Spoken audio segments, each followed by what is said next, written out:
It's the Ralph Nader Radio Hour. Stand up, you've been sitting way too long. Welcome to the Ralph Nader Radio Hour. My name is Steve Scrovan, along with my co-host, David Feldman. Hello, David. Hello, Steve. And the man of the hour, Ralph Nader. Hello, Ralph. First of all, happy birthday. That happened a few days ago.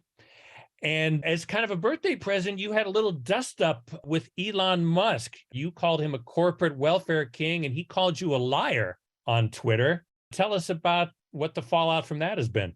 Well, I've been listening to Elon Musk speak out against government subsidies to corporations over the months and talking about himself as a great capitalist entrepreneur, when in reality, he takes all kinds of corporate welfare for his Tesla plants, for example, in Nevada, for his solar plant in Buffalo. Anytime he opens up a plant or starts a company like Starlink, he demands all kinds of subsidies, handouts, giveaways, grants, and especially a tax deferral or tax holidays or tax breaks. In Nevada, it was worth over $1 billion over 20 years. So I did a tweet on that, and he reacted the way you described. He challenged me on the facts, so I just issued another tweet pointing out some of these facts, and he has not answered. Now, Elon Musk spends a lot of time tweeting every day. I called him the grand master of tweetitis. I don't know how he has time to manage all these companies, but he tweets and he tweets, and he likes to have the last word. Well, he didn't answer my second tweet outlining all the corporate welfare he's been receiving for his companies. Well, I like the way you coined the word, tweetitis. Let's put that in the dictionary. Let's lobby for that. Tweetitis. Now let's get on with the show. The divide between red and blue states doesn't just play out in the halls of Congress. If we zoom in on any state in the nation, we'll see fierce partisan battles for control over the state Senate, assembly, governor, and other state offices. So what does the party alignment of our state government mean in practical terms? Does it make any difference in our daily lives, whether we live in a red, blue, or purple state? The short answer is yes. Our first guest today will be journalist William Kleinknecht, author of States of Neglect, How Red State Leaders Have Failed Their Citizens and Undermined America. In his book, Mr. Kleinknecht demonstrates the widening gap between red and blue states in economic growth, poverty, school performance, infant mortality, teen pregnancy, effectiveness of healthcare systems, air and water quality, and life expectancy, just to name a few. He'll join us to discuss how we got into our current partisan hellscape and how we can get out. That's the first half of the program. Joining us in the second half will be Oliver Hall, the founder of the Center for Competitive Democracy, which works to identify and eliminate barriers to political participation and to secure free, open, and competitive elections by fostering active civic engagement in the political process. But we're talking to him today about one of Ralph's favorite American legal institutions and our most accessible form of law, small claims court. Small claims courts were established to allow ordinary people to resolve small disputes without huge costs or complications, but they've largely been taken over by debt collectors and business interests. That hasn't always been the case, and it doesn't have to be. Mr. Hall will talk to us about what he calls the large potential of a small claims court. As always, somewhere in the middle, we'll check in with our corporate crime reporter, Russell Mokhiber. But first, state governors like Ron DeSantis and Greg Abbott spend a lot of time raising money on culture war issues. Meanwhile, they starve education and healthcare, empower polluters, engage in voter suppression, and neglect their citizens' well-being in the interest of cutting taxes for their wealthy donors. David? William Kleinknecht is a longtime newspaper reporter who covered politics, government, criminal justice for the Detroit Free Press, New York Daily News, and Newark Star-Ledger. He is the author of The Man Who Sold the World, Ronald Reagan and the Betrayal of Main Street America, and States of Neglect, How Red State Leaders Have Failed Their Citizens and Undermined America. Welcome to the Ralph Nader Radio Hour, William Kleinknecht. Thank you for having me. Welcome indeed. Listeners, this is a book I've been waiting for. In fact, I started a preliminary project to show what the red states are like for ordinary people compared to the blue states. This book is about that very subject. And I think anybody who's part of the Democratic Party, local, state, and national, should get this book immediately. Had they had it earlier, they would have won the elections. in a much better way. And to illustrate what I mean, you have a good summary, Bill, but it doesn't do justice to the whole book. But on page 99, I'm going to read what essentially is the basic message. Listeners, quote, Republican elected officials measure success by the number of corporate headquarters sprouting in their newly fashionable cities, not on the quality of life enjoyed by ordinary citizens who often live well outside those cities.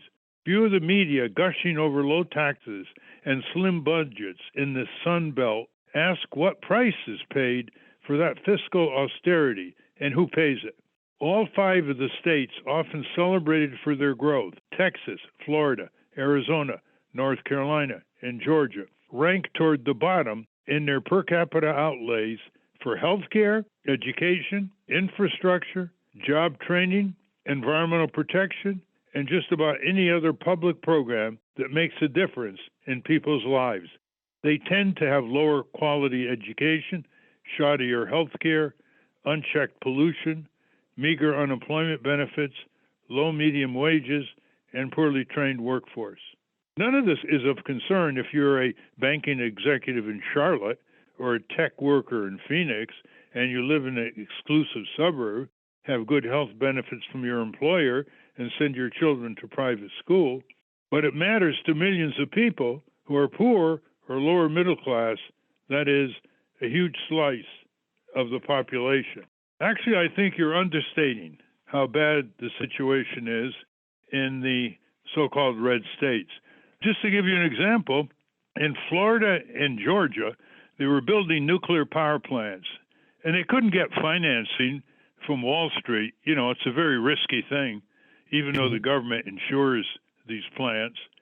So they developed something called construction work in progress, and they charged the ratepayers in Florida and Georgia billions of dollars before they even got 1 kilowatt hour from these nuclear power plants, which were under construction. It was such a boondoggle that the plant construction sites were shut down in Florida. They never built the nuclear plants. In Georgia, they're still sucking up billions of dollars from the federal taxpayer in Washington and from construction work in progress. No northern state would ever do that. They would never say in New York or Connecticut or California or Oregon, well, we're going to build an electric plant, but we're going to charge you for electricity you didn't even get because it isn't producing any electricity.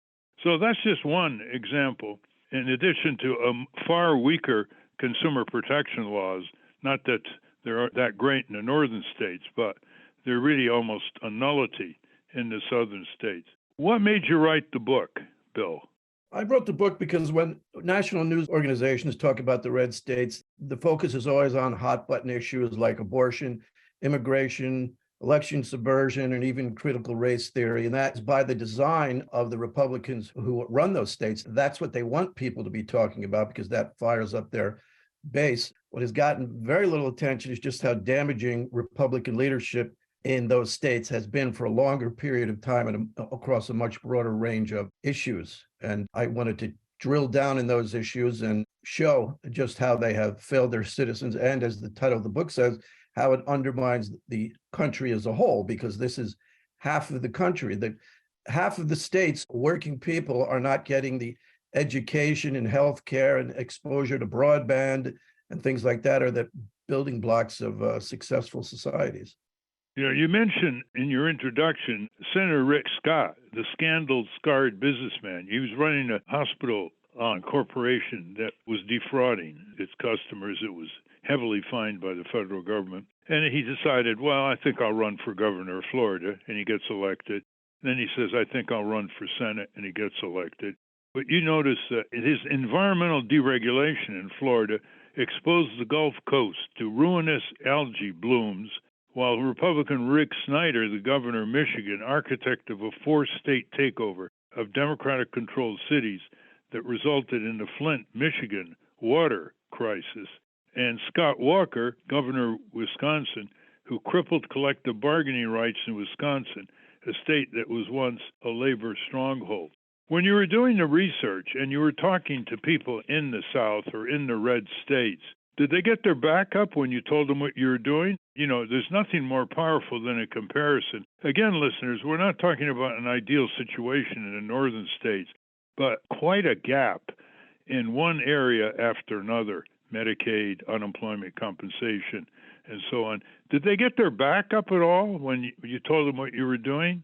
Well, the reason they didn't is because in the states I went to, I always went to where the poor were, or the working class, who were getting the short end of these policies. And I found that most of them were aware of that. You know, every state, even the reddest states, still 25 to 30% of their voters vote for Democrats. And I found that when I went to where the poorest people were and the people who were suffering from environmental degradation or poor healthcare or anything, they got it and they knew it. I think it's a different segment of their population that is the MAGA Republicans. And I didn't spend as much time around them because I was looking for where the damage was.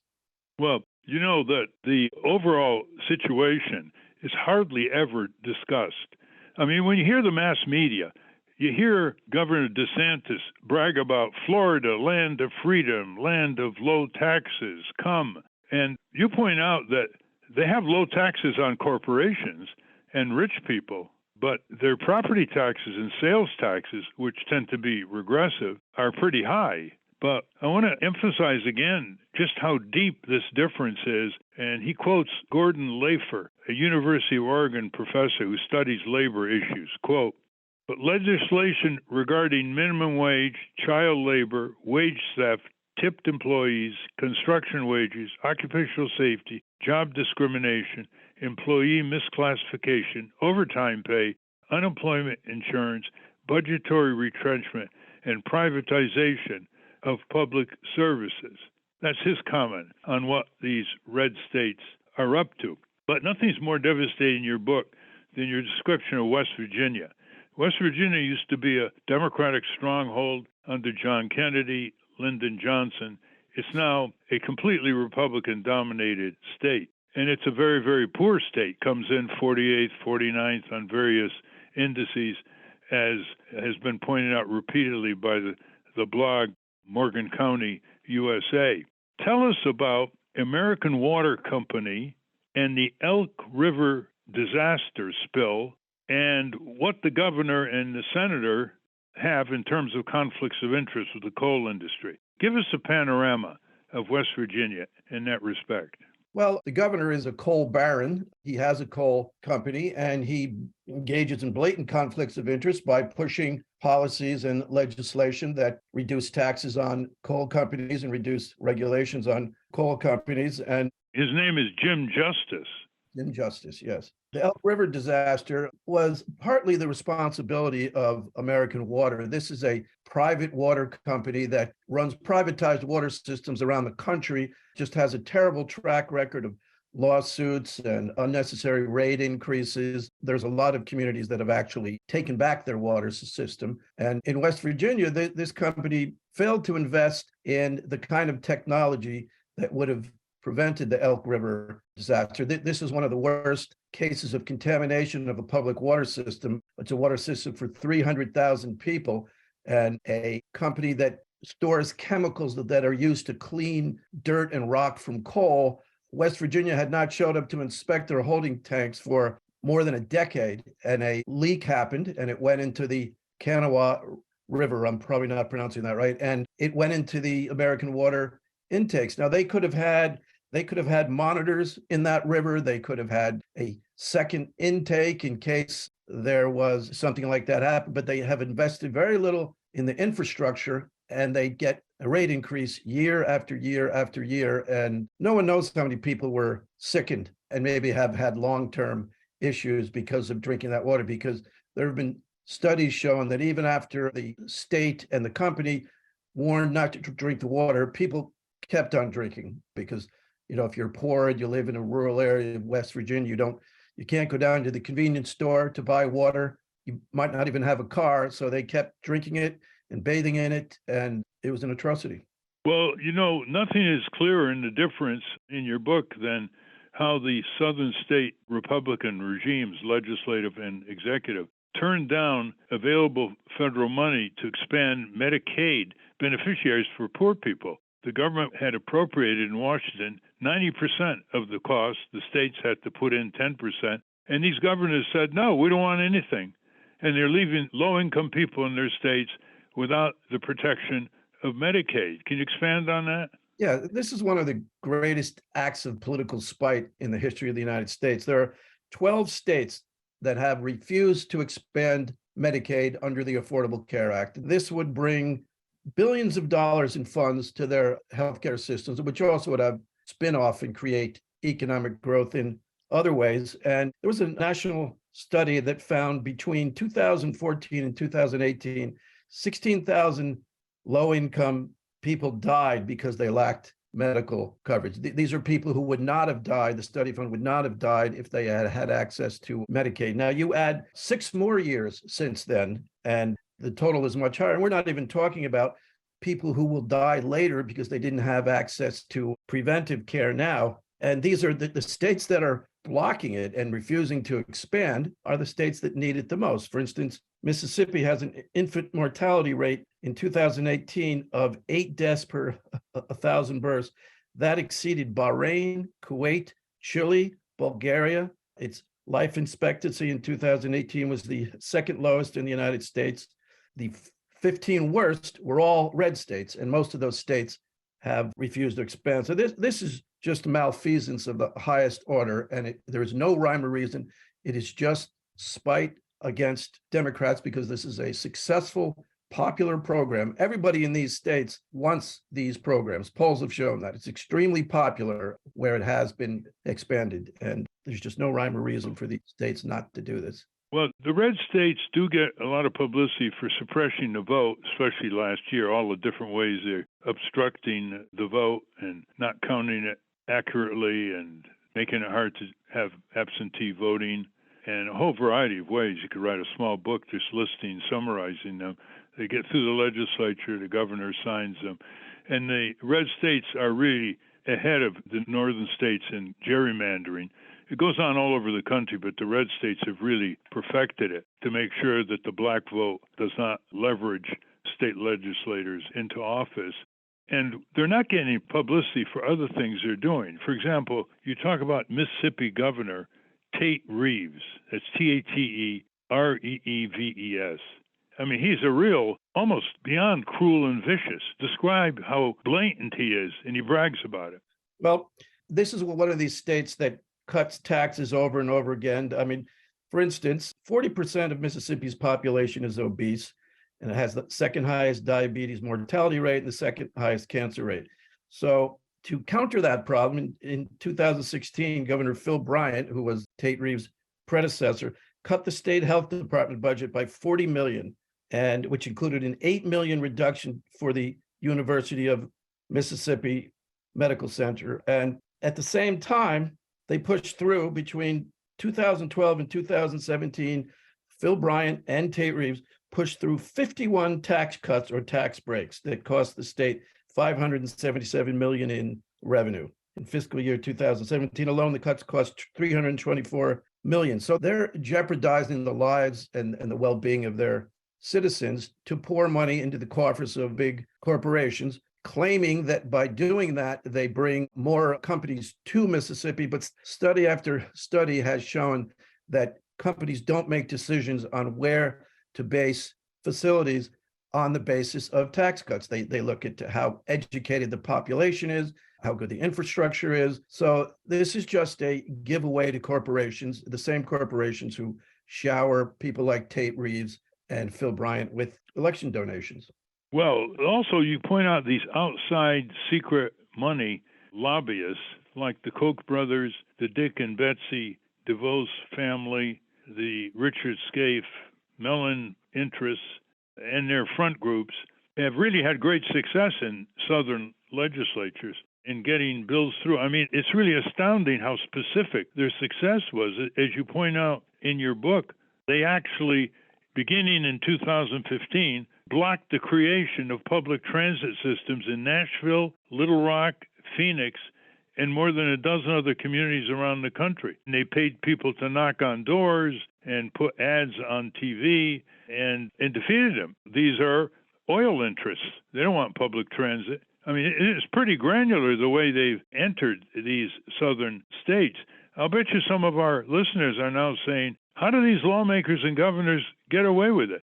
Because all the ordinary people, not just African Americans or Hispanics, all the poor whites, all the Hispanic, low-income African American are being harmed and deprived and excluded and treated badly. So even with the gerrymandering, how do these legislatures keep finding themselves with cruel and vicious lawmakers that keep getting reelected? Well, I think part of it is in a lot of the red states, a lot of the red states have large areas that are news deserts, where if there are newspapers, they've been decimated by cuts and layoffs. They're owned by private equity firms that just strip everything they can out of them. So there's not a lot of media coverage of these things. CNN and even the New York Times and Washington Post don't go into a great deal about what's happening in individual states, especially if they're smaller states. So I don't think the public even realizes that these things are happening. One of the things that's a big part of the legislative success of Republicans in these states is a group called the American Legislative Exchange Council, which, according to Gordon Laffer, between, the American Legislative Exchange Council drafts uniform legislation that is proposed in state house after state house in Republican states across the country.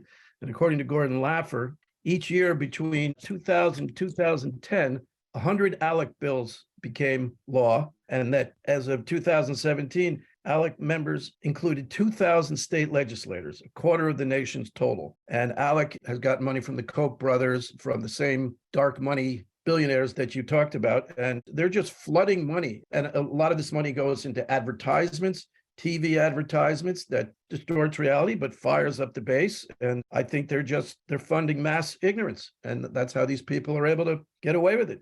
I'm curious, there are some newspapers in the South who are among the better newspapers in the country. The Miami Herald, the St. Petersburg Paper, the Atlanta Constitution. Aren't they pointing this out? In other words, are they avoiding the comparison between red states and blue states and just sort of pointing out certain things like Governor so-and-so refused to take Medicaid money from the federal government to provide health insurance for poor people? I haven't seen, in my research, I didn't see as much in which they're comparing red states to blue states, but I have seen some very good reporting on corruption and malfeasance in those states. The Miami Herald is one. The Louisville Courier-Journal wrote a lot of great articles about former Governor Matt Bevin. Even the Charleston Gazette in West Virginia has done a lot of investigative reporting about the conflicts of interest on the part of the governor and leaders of the legislature. But I think they're doing a little less now because every year there's more cuts to these newspapers. The Charleston Gazette was bought out. Louisville Courier-Journal is owned by Gannett, which has really just gutted a lot of their operations. Some of the reporters who have done those stories are retiring, but you're right, they do cover it. They just cover it less than they should because they're not able to give it more coverage. But Miami Herald does a good job. The Houston Chronicle does a very good job, I find, of what's going on in Texas. But a lot of people don't read those newspapers. They get their news from Fox News. So I don't think a lot of the information filters down. They seem to have so dispossessed and discouraged regular people in those states that they have lower rates of civic engagement. They don't have the initiative, referendum, recall the way some of the Western states have. They have, often great difficulty in using their franchise as voters, as was pointed out. And the Southern governors and lawmakers have become very demagogic in distracting attention from the ordinary people's livelihood issues into things like critical race theory, supposedly being taught in some schools, transgender issues, and so forth. They've been very clever. DeSantis in Florida has been very clever doing that. And they're good at propaganda. They keep saying, hey, if things are so bad in the South, why is the migration pattern in the United States overwhelmingly from north to south? Can you answer that? It is because of two reasons: warmer weather and cheaper real estate. But the appeal of cheaper real estate is not going to last much longer because in Texas and Florida, real estate is increasing rapidly. But in the book, I quote a state official in Florida who is candid. People are coming here because they can sell their houses in the Northeast and Midwest, and they can buy much more of a house here, and it's warm. That's the reason people have been going to the States forever, and that hasn't changed. It does help that there's no income tax, so wealthy people may gravitate there because of that reason. But families, if they're going there, they're finding that the schools are inferior, the healthcare is inferior, and I think we're going to see a slowing of that migration as property values increase. Property values in Austin are through the roof, and in parts of Florida, and I think we're going to see a slowing of that. Well, Governor DeSantis brags about Florida being a low tax state, but as you say, the truth is that Florida has one of the most upside-down tax systems in the nation due to its overdependence on sales taxes. In Florida, a worker making minimum wage spends a greater share of their hard-earned cash paying state and local sales taxes than a millionaire in Florida. And yet, whenever there is a referendum in Florida to raise the minimum wage, it wins overwhelmingly against all kinds of opposition by the fast food retail chains, McDonald's and others, plastering the television. It doesn't matter. When the people are given a voice, direct democracy, without having to go through Tallahassee, they vote progressive. How do you explain that? Because when they have something specific in front of them, their thinking isn't clouded by the issue of abortion and guns and critical race theory. They're asked, do you want better health care? Do you want higher wages? And of course, they're going to vote for that. I think the Republican leaders do everything they can to prevent these referendums from getting on the ballot. But now and then they are unsuccessful and they get on the ballot and the people vote. One of the most startling things that I have come across in Florida was the Orlando Sentinel. Now, remember, of course, as you said, the state has no income tax. It has a very low corporate income tax. And the Orlando Sentinel reported that 99% of the state's corporations pay no taxes, no matter how high their profits, because they have all sorts of tax avoidance schemes, and the state doesn't spend any time trying to close those loopholes. So that means that all of the money comes out of sales taxes and excise taxes, which, as you said, fall heavily on the poor. And now DeSantis is talking about reducing those taxes, but it means they're going to have fewer and fewer services. He was able to give teachers a raise this year, but he was able to do that by using the Biden administration's federal bailout funds that DeSantis criticized. Yet he was happy to take them and get the benefit in his run for president by saying he raised teachers' salaries. But they're still, even with the raise, they're still among the lowest paid in the country, and they have among the highest turnover in teachers. In fact, I believe they have the highest turnover. And they also paid about the lowest salary to public defenders. They were paying public defenders, lawyers representing poor people, somewhere around $42,000. These are people who've been, practicing defending poor people for years. Let's go to Texas. You say, quote, in 2017, property taxes accounted for 45% of what Texans paid in state and local taxes, third highest in the nation.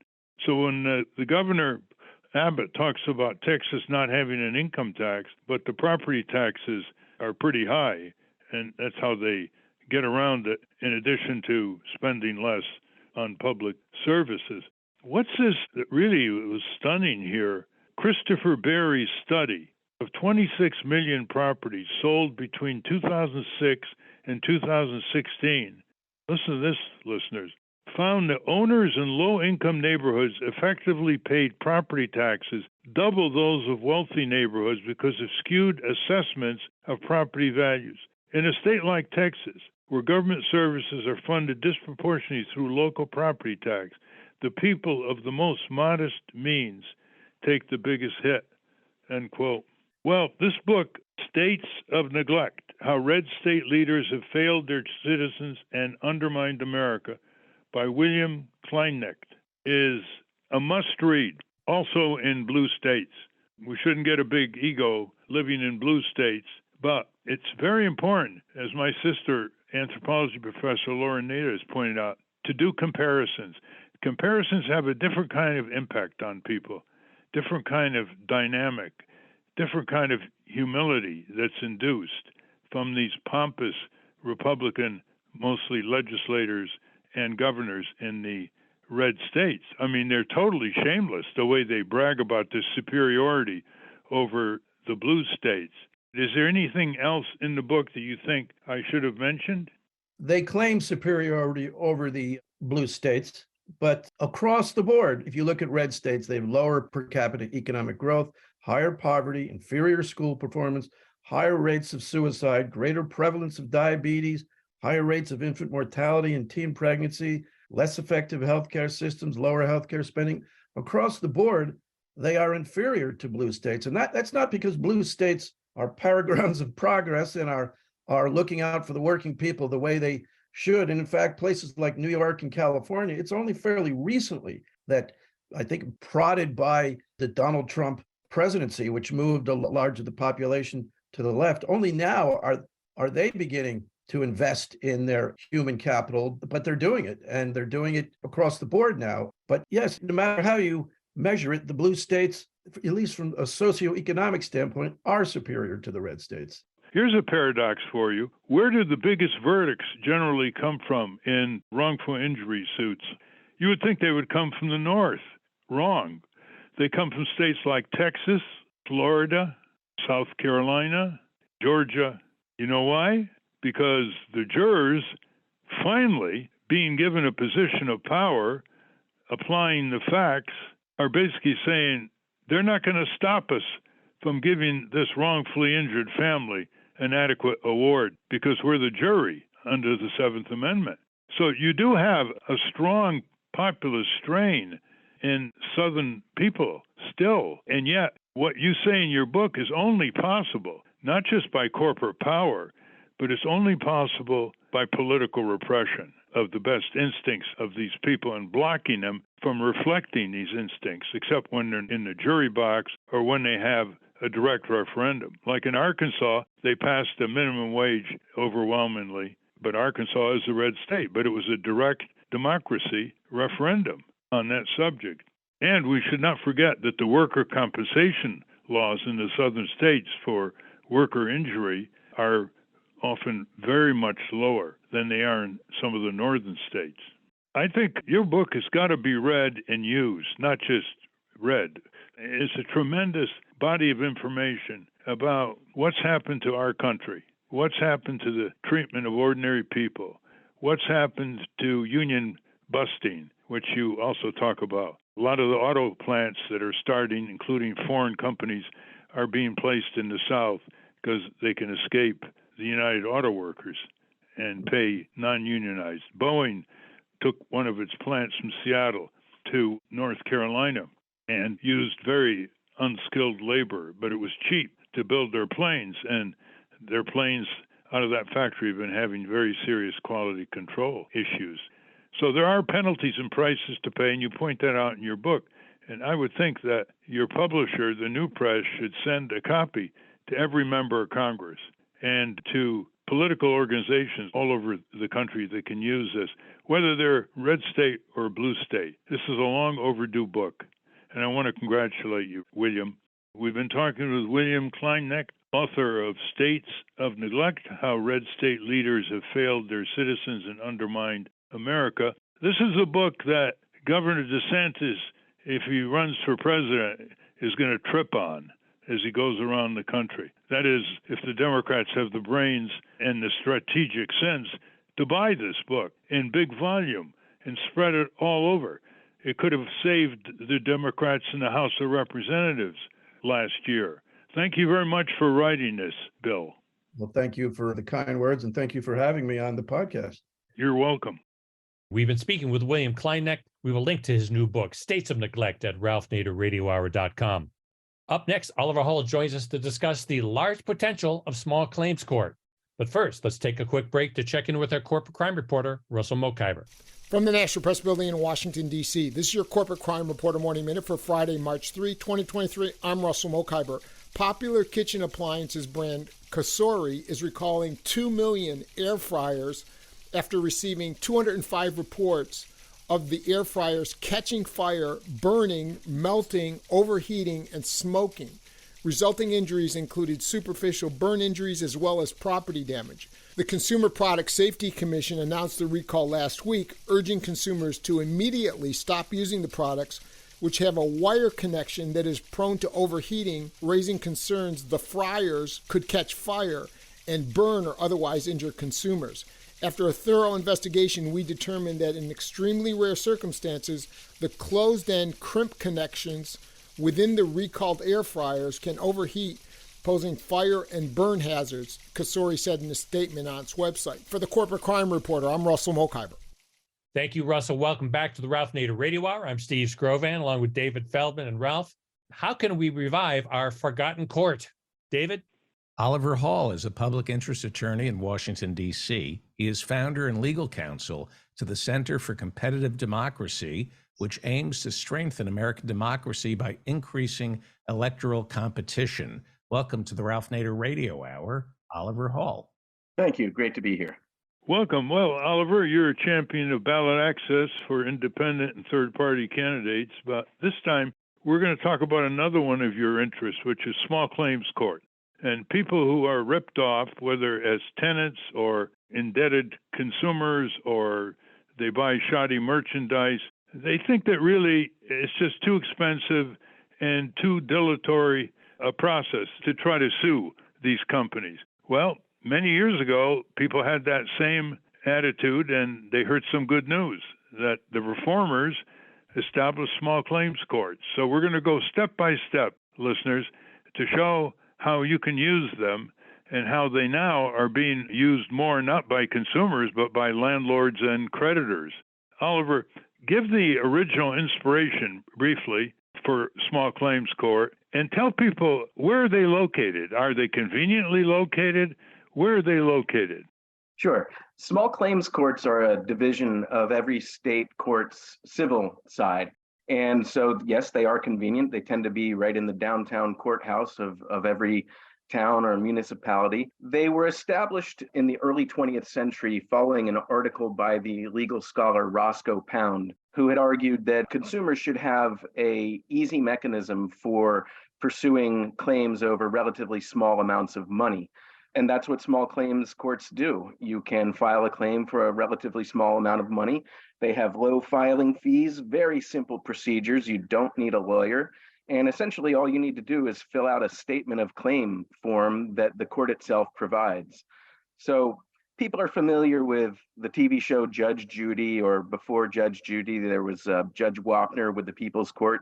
Those are actually fairly accurate representations of what small claims courts are and how they function. And tell us how simple a process is. Can you fill out the form online from your home? Do you have to go down to the court? And what are the fees like? And how much can you sue for before you hit the cap that defines the jurisdiction of small claims court? Sure. The jurisdictional limit varies depending on the state that you're in, but the low end is $2,500 and the high end is $25,000. Filing fees also depend on the amount you're seeking typically, but not always, but they're very low. They can be as low as $15 to up to as much as $150. Well, unfortunately, in Connecticut, which calls itself the Constitution state, it's about $95, which is pretty high if you've got a $200 or $300 claim. But is it really easy to use? If it is so easy to use, Oliver, why do so few people use it compared to creditors, landlords, auto dealers, etc., who do use it against consumers? That's true. It is very easy to use, and you are correct that the caseload, the corporations and the debt collectors have sort of dominated the docket of small claims courts, although not entirely. People do use them and use them successfully to obtain redress for grievances against businesses and corporations. But I think it's probably a function of the fact that people simply are not well enough aware of the fact that this is a forum that they can easily access and that it is very easy to pursue a claim. I think there's also maybe a cultural aversion among some people who are reluctant to sue. They think maybe this isn't worth it. But the fact is, as you well know, Ralph, in our increasingly corporatized world where transactions are automated, contracts are one-sided contracts that corporations create with so much fine print you couldn't possibly read it all and ostensibly require you to sign away your rights. I think people get intimidated, or they assume that they don't have the right to pursue a claim in small claims court. And the fact is, they do have that right. It can be done. And there's no reason more people shouldn't do it, especially given the level and pervasiveness of corporate abuses just in everyday normal transactions that we all engage in, whether it's with internet providers, cable TV providers, the phone company, ExxonMobil. If you have a grievance against ExxonMobil, you can haul them into small claims court and they must answer, or you will win a default judgment against them. So it can be done. Well, when you sue these big companies, say for $1,500 or $2,000 or $3,000, they've got to hire a lawyer and show up. Otherwise, they lose by what you called a default judgment, and the consumer wins. Shows up in court, the other side isn't there, they don't think it's worth the cost, and the judge said, verdict for you. And then you have to collect. Is there a problem collecting judgments in small claims court? There is, and I don't have the data on that, but certainly collection can be problematic, but there is a mechanism for it. And essentially what you do is obtain a judgment against the defendant, whether it's a business or a large corporation or whomever it might be, and then you serve the judgment on the defendant with a demand for payment. If it is one of these large sort of faceless corporations that seem impossible to reach a real person on the phone, listeners should be aware that every one of those corporations is required to have a registered agent in any place where they do business. And you can find that corporation's registered agent, usually through the office of the Secretary of State, and you can serve the registered agent simply by mailing the judgment by certified mail. And then they're obligated to pay the judgment. If they don't, they can be held in contempt of court, of course. But even before you get to that step, you can also subpoena the defendant, make them disclose where they hold their bank accounts, and then you can obtain a writ of attachment against those bank accounts, and the bank will be required to pay the judgment that the defendant is refusing or unwilling to pay. Now, if that starts to sound more complicated than the average layperson could do, and maybe you do need to hire a lawyer for this sort of thing, it really isn't. And the courts typically offer guidance on how to pursue these specific legal steps.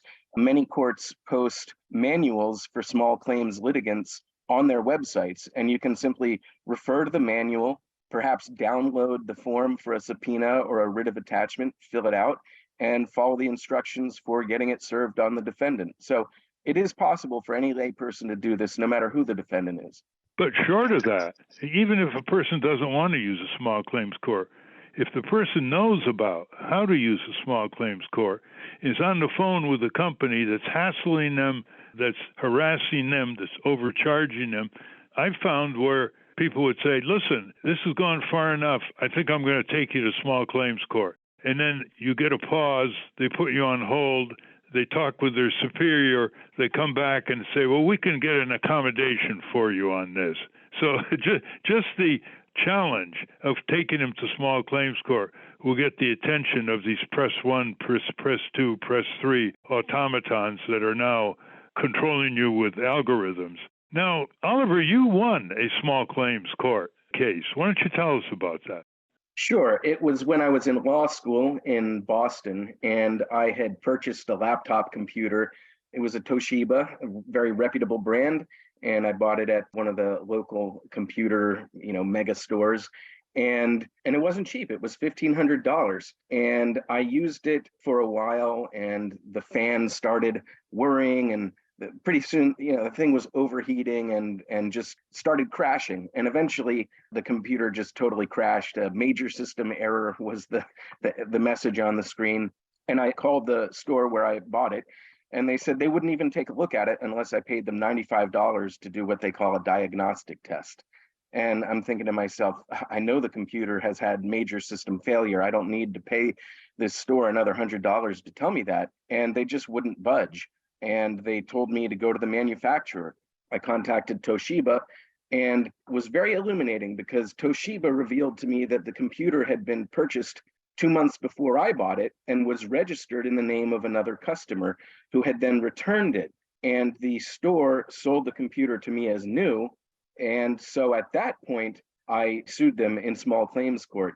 Now, a very important part of this process is that every state has enacted a Consumer Protection Act. They all have different names, but you can Google and find out what the statute is and how it functions. And in Massachusetts, the statute allows for triple damages against a corporation that violates any of the provisions of the statute. Essentially, what these statutes do is define prohibited business practices. And if any corporation or business engages in one of those prohibited practices, you can sue them. And each time they violate the statute, it's a separate violation. So I sued in small claims court, very quickly had my day in court. The computer store did show up. The representative of the store helpfully admitted that not only did they sell me a refurbished computer as new, but that was an ongoing practice at the store. That was something they typically did, selling floor models and other machines that had been returned to the store as new. And it wasn't long before the judge who heard the case essentially threw the book at this store, awarded me triple damages for the computer, which was $4,500. So in the space of a few weeks, having pursued this, I now had a judgment against the store for $4,500, which is, 3 times what I paid for the computer. And they did pay up. Well, it's a successful story. I think the small claims court just needs to be publicized more. The state certainly can see it as a legitimate goal to publicize it more than the states do, even municipalities. Because I remember many years ago, the student group called the New York Public Interest Research Group made a study of small claims court, was astounded at how underutilized it was by all the fleeced consumers in New York City, and bought ads on radio shows, and voila, the number of filings went up because people heard about it, learned about it, and did it.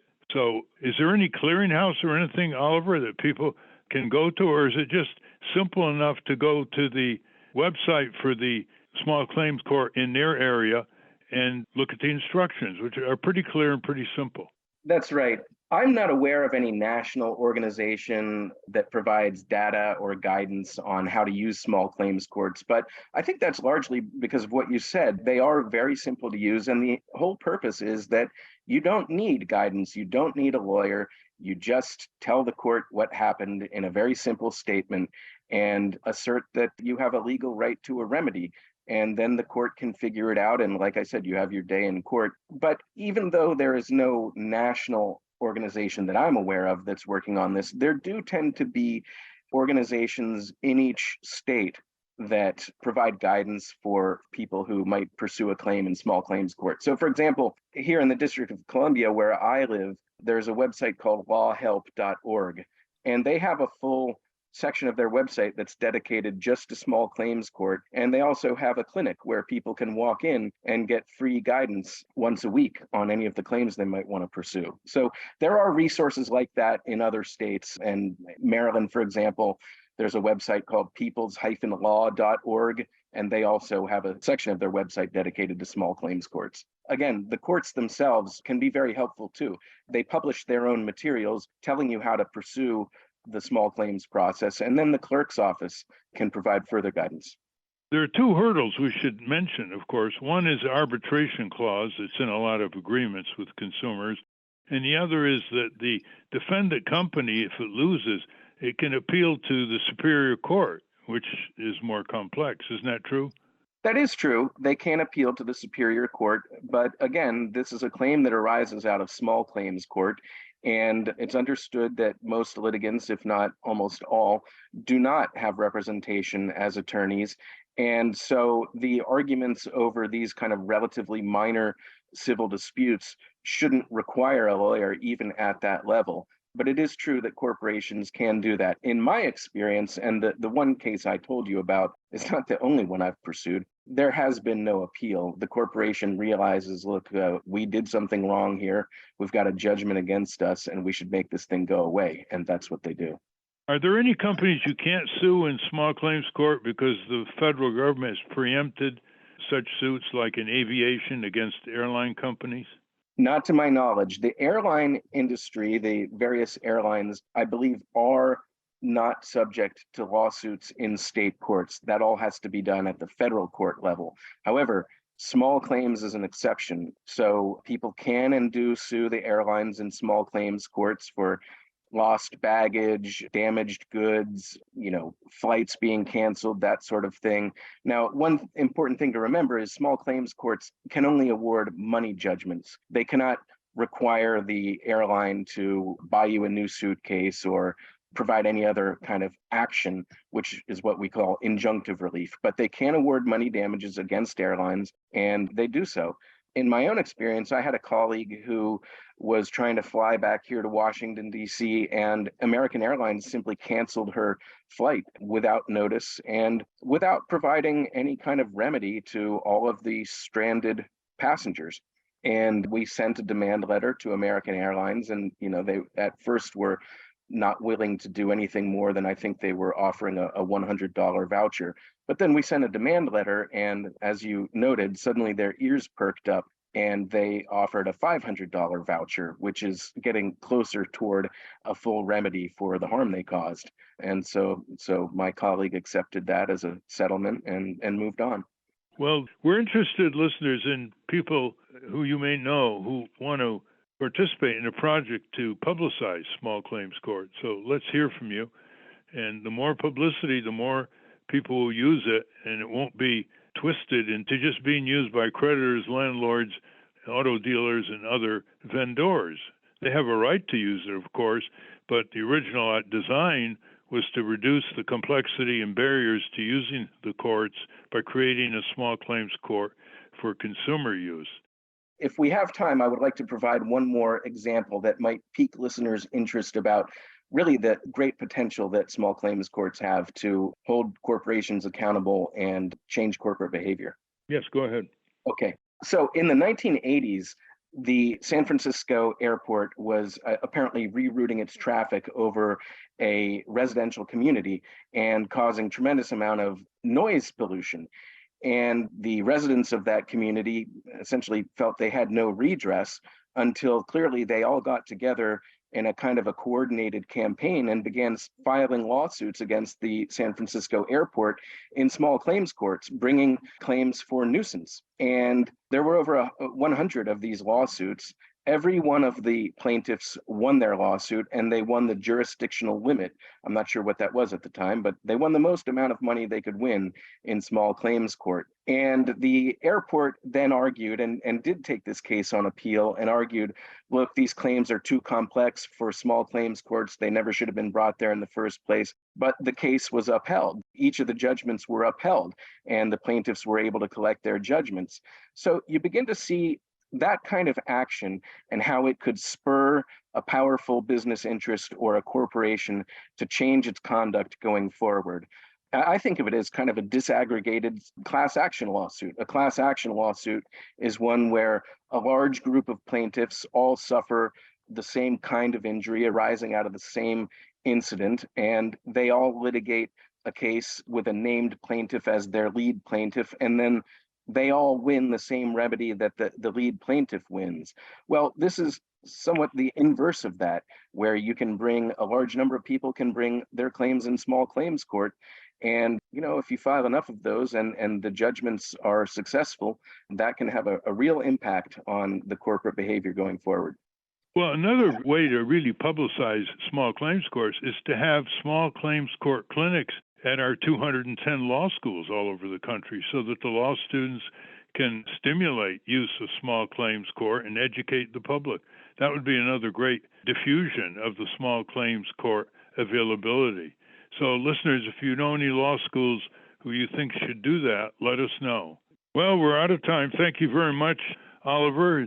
Among your many portfolios, you're director of the Center for Competitive Democracy. Just a minute describing that, and we'll have to conclude. Great, thank you. CCD, we founded it in 2005. Our goal is to strengthen American democracy by eliminating barriers to participation. Really, what we focus on is the problem of collusion among the elected officials who all happen to be members, almost all happen to be members of one or the other of the two major parties in this country, Republicans or Democrats. Naturally, they have an incentive to rig the rules of the electoral process to benefit themselves and to exclude competition. So we work on litigation challenging those rules, constitutional litigation challenging those rules. And in the last several years, we've had a number of pretty significant successes, which led to the rewriting of ballot access rules for competing candidates and parties in Michigan, in Pennsylvania, in Maine, and we also have cases pending in Texas, in Indiana, and we pursued a lot of claims during the COVID pandemic to get emergency relief for candidates who were having a hard time complying with these rules that the major parties were not revising, notwithstanding the fact that you essentially couldn't leave your house for some of this time. So we've won a lot of judgments that have improved American democracy, and I encourage everyone to check out our website, competitivedemocracy.org, for all the news and our recent updates. All about giving the voters more voices and choices on the ballot when they go to vote. Thank you very much, Oliver Hall. Thank you so much. It was a pleasure. I want to thank our guests again, William Kleinknecht and Oliver Hall. For those of you listening on the radio, that's our show. For you podcast listeners, stay tuned for some bonus material we call the Wrap-Up, which now includes our new segment by Francesco DeSantis called In Case You Haven't Heard. A transcript of this program will appear on the Ralph Nader Radio Hour Substack site soon after the episode is posted. Subscribe to us on our Ralph Nader Radio Hour YouTube channel. And for Ralph's weekly column, it's free. Go to nader.org. For more from Russell Mokhiber, go to corporatecrimereporter.com. The American Museum of Tort Law has gone virtual. Go to tortmuseum.org to explore the exhibits, take a virtual tour, and learn about iconic tort cases from history. We have a new issue of the Capitol Hill Citizen. It's out now. To order your copy of the Capitol Hill Citizen, Democracy Dies in Broad Daylight, go to capitolhillcitizen.com. And remember to continue the conversation after each show. Go to the comments section of ralphnaderradiohour.com and post a comment or question on this week's episode. We'll pick some standout comments, so be sure to tune in next week. You may hear Ralph's response. The producers of the Ralph Nader Radio Hour are Jimmy Lee Wirt and Matthew Marin. Our executive producer is Alan Minsky. Our theme music, Stand Up, Rise Up, was written and performed by Kemp Harris. Our proofreaders, Elizabeth Solomon. Our associate producer is Hannah Feldman. Our social media manager, Stephen Wendt. Join us next week on the Ralph Nader Radio Hour. Thank you, Ralph. Thank you, everybody.